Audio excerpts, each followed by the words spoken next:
Welcome to Your Signal, where we explore the stories, turning points, and defining moments that shape a person's work and purpose, and the signal that moves them to make a difference in the world.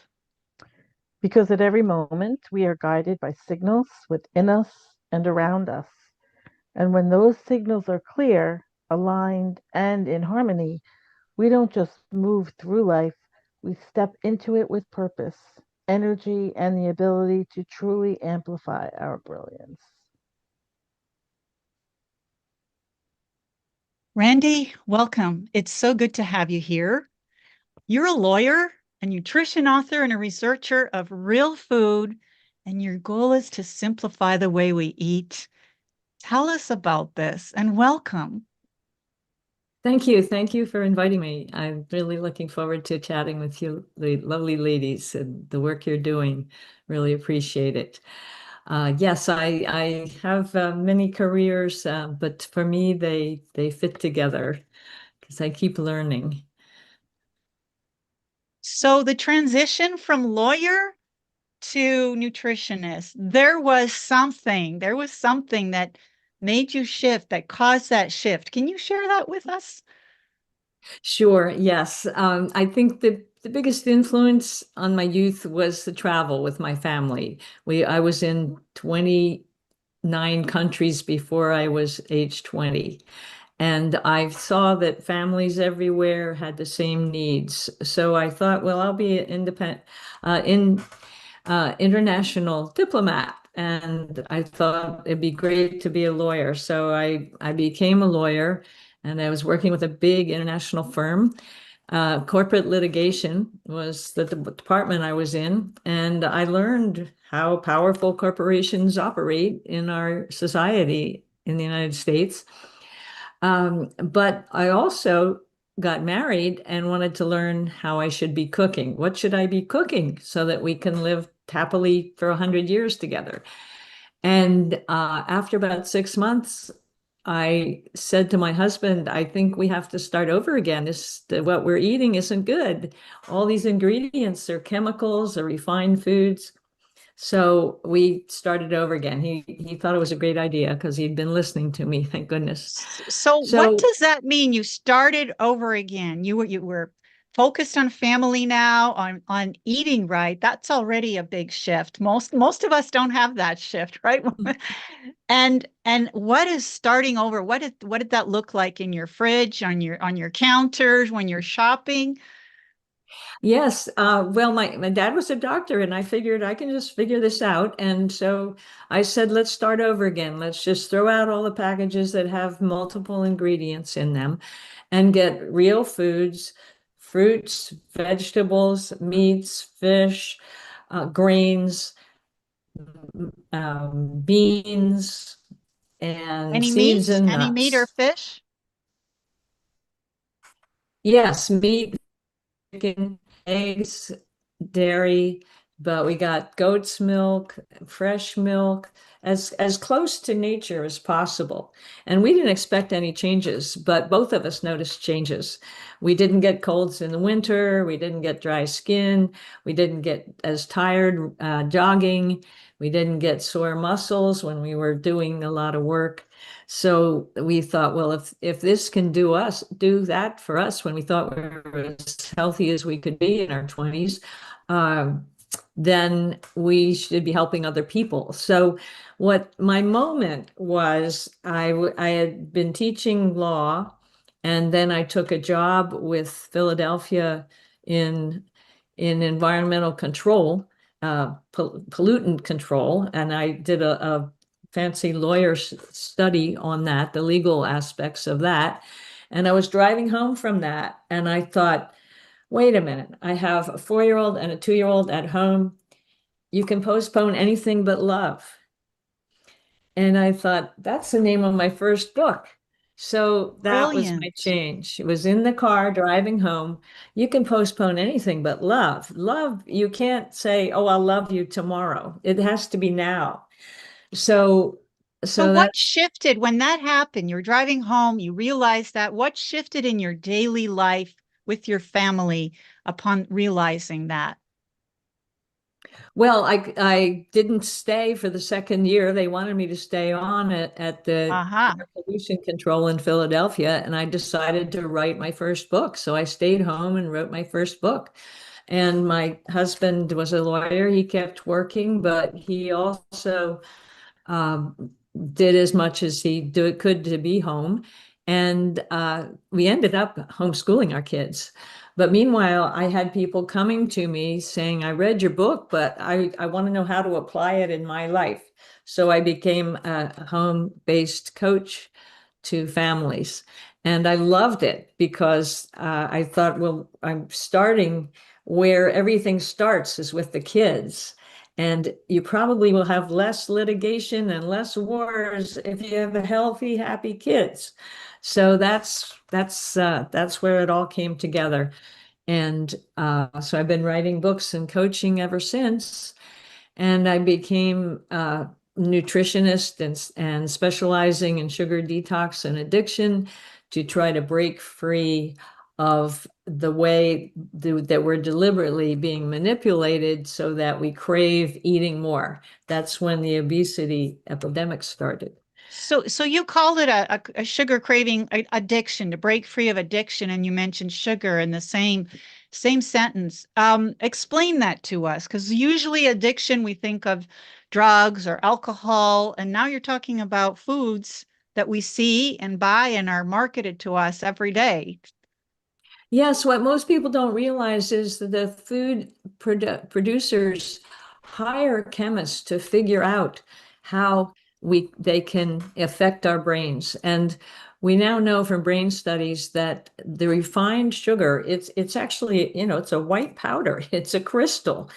It affects the brain the same way that opioids do. It lights up the dopamine and the uh, the reward centers so that we use it as a way to cope. If we come home from work, our boss got on us, we have a little extra chocolate or extra scoop of ice cream or make a big plate of pasta. And so we use this as the same way an alcoholic does, but it's more acceptable to be eating rather than over drinking or gambling.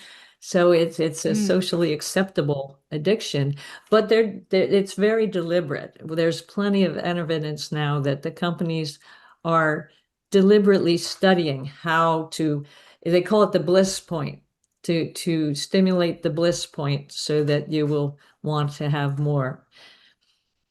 So, okay, so that's something we need to overcome because we're in the environment. But can we have like bliss points or feel happy and comfortable and fulfilled um in another way? Can you, like, you haven't been eating this food for decades. You look happy. And that's one of the happiest peoples I know. So For explain that. It sure. seems like impossible to us. Dichotomy, right? Explain that to us. Well, the refined foods are uh, they're not nourishing our bodies. So our metabolism changes. So we start getting tired. We don't sleep as well. We have more moods. And we pick it up by eating more sugar, which makes all the food producers rich, as well as the chemical companies who are putting the chemicals in there to make it taste and look like food, but it isn't really food. So it's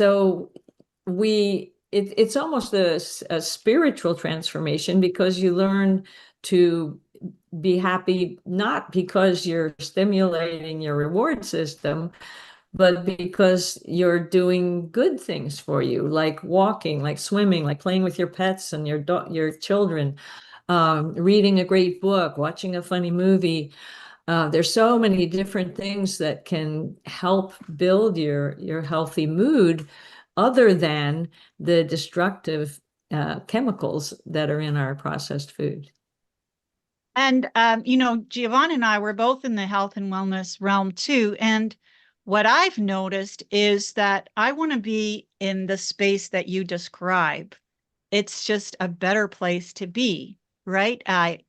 And one only notices when you're out of it, when your system is shocked, right, by a soft drink or a soda or an overly sweet donut. It's like, whoa, that's like so much sugar. Um, we surely that like that bliss point must be a different setting, or how would you describe it when you're actually your body is thriving and functioning as it should be? Because we don't want to do something necessarily because it's good for us. We want to do it because we feel better. Would you say there's some truth to that approach? Yes, definitely, Joanne. What happens when you break free of the highly refined foods that are they're just pure glucose and fructose, Mm, you come to enjoy the amazing variety of natural food tastes and smells and the whole experience, and your body feels so much better. And that's what I focus on, is changing the diet so that your body is healthy and you don't even want the sugars. You don't even think about where's something sweet, or I need some carbs. You don't even feel that urge because your body is producing good energy all the time and burning stored fat if you need to between meals, so you're not snacking, you're not running to the break room to get some cookies or something. You're whole, and your body is an instrument for you. You love eating. I mean, I really enjoy eating, and as a nutritionist, but I'm not even thinking about food between meals. It just never occurs to me to eat. I'm just enjoying what I'm doing. so what would you say to give, a perspective for someone who's starting to listen and wonder, well, how long would it take to shift from that? How long would the process take to shift from processed foods predominantly to whole foods? Great question. Great question. In my new book, I said 21 days. In 3 or 4 days, you may things may really dip because you'll realize how really tired and strung out you are. And you may have different symptoms because your body's shifting. But after 3 or 4 days, you're like, wow, my brain's clearer, my body's better, I'm eliminating better, my digestion's better. But to change your actual habits takes 21 to 30 days. And to really solidify your new habits, I recommend 90 days. That's been shown in other addictions to make new life habits. Basically, 3 months is a good goal. But it's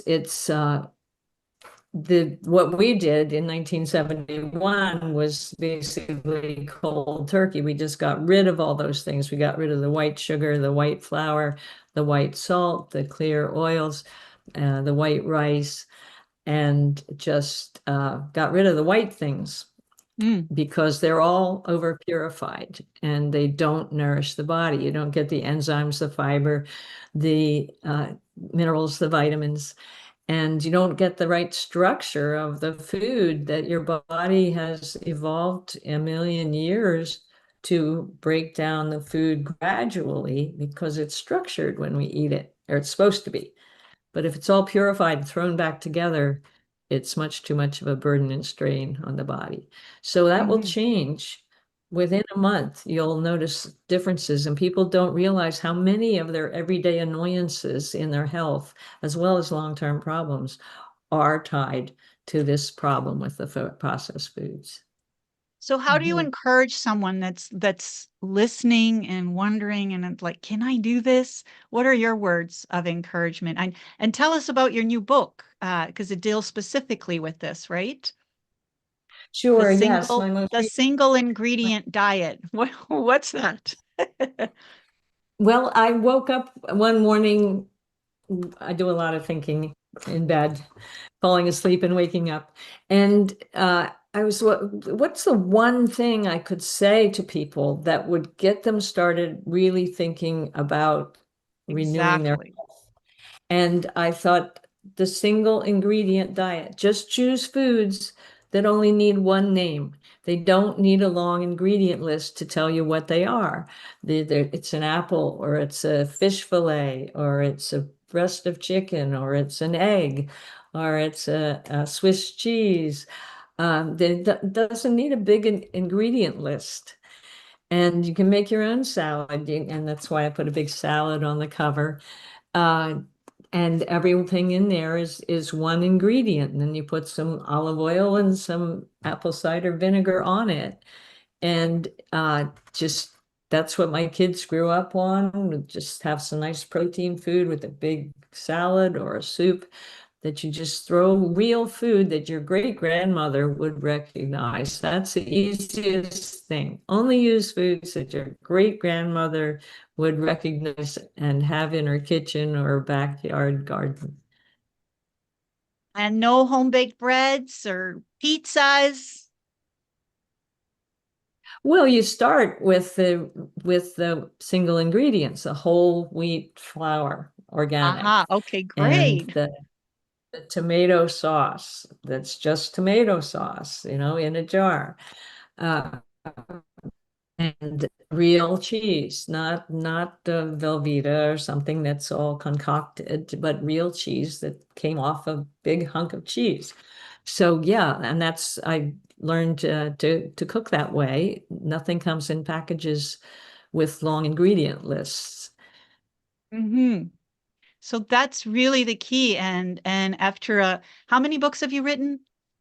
This is my ninth.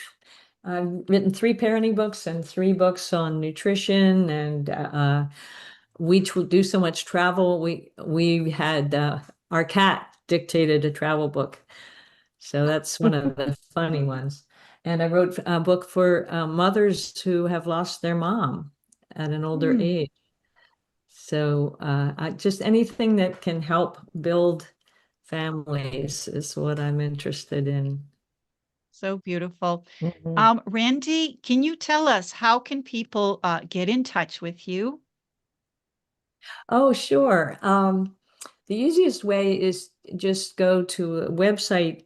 It's Meet Randy. That's two words together, no period, and then period, randyrolfe.com. Okay. Um, yeah.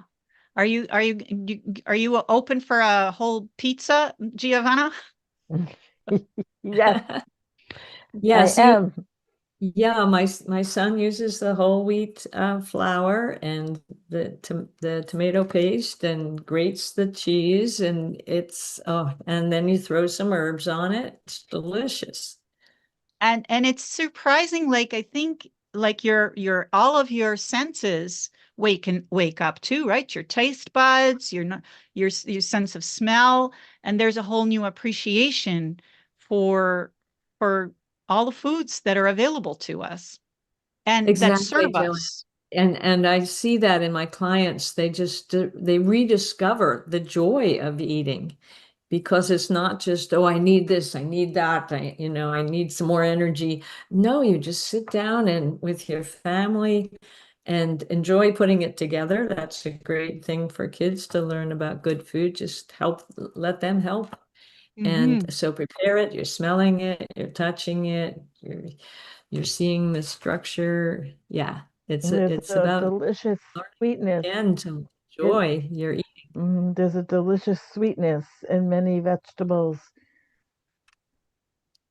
Yeah. Mhm. Yes, onions. I was noticing something the other day. Peppers, zucchini. Yeah, cabbage, if you cook it properly, you get sweetness. Mm, Definitely. Mm. mhm, Well, this has been delightful and mm, delicious. We can already mm. taste it all. So as we come to a close, Giovanna and I want to leave you with this thought about your signal and about the trillions of tiny signals that your cells, yes, the cells in your body, are creating and sending every second. Because of these cells, your cells know when something is damaged, where attention is needed, and how to begin repair and renewal. At every level of our being, we are living from signal to signal. Within the body, these are known as redox signals, parts of the communication network that helps cells function, adapt, protect, and work together in harmony. And so when we all begin to understand the role of our redox system, we're born with it and it's being multiplied every moment. And its profound foundational impact on our health, resilience, and longevity. And the very fact that your redox signals notice when food is coming in, and your redox signals actually